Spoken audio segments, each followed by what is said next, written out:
here's a person who discovered the most important thing in logic, and he invented the concept of the stored program computer, and he did these wonderful things in biology and cryptography and started artificial intelligence, and he ran marathons and rode bicycle. But I don't know anything about this person, and yet here's the key figure of our century, but I don't know him. I wish I did.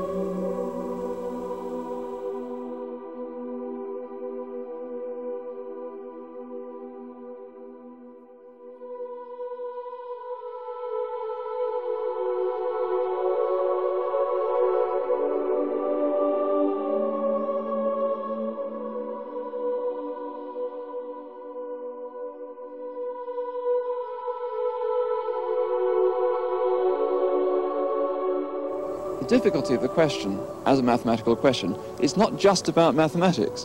You see, it's about what you mean by a method, a rule, a very vague word, a word you might use in everyday life, but not with a clearly defined meaning.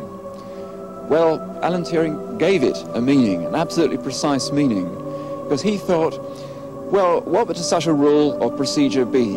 It would be something you could do mechanically, something that you could do, let a machine work on.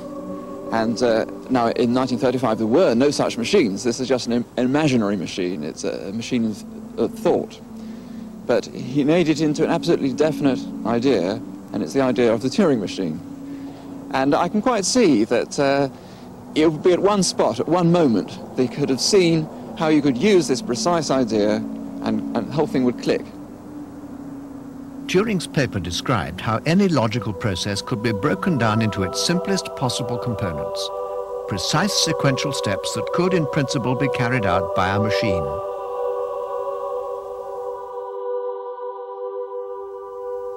He developed his ideas about the similarities between minds and machines, and in 1950 he published a prophetic essay. I propose to consider the question, can machines think? This should begin with definitions of the meaning of the terms machine and think. The definitions might be framed so as to reflect as far as possible the normal use of the words, but this attitude is dangerous. What Turing's argument suggests is that the things that it should be possible to compute with neurons in the brain are exactly the same things that it should be possible to compute with, say, transistors inside a computer.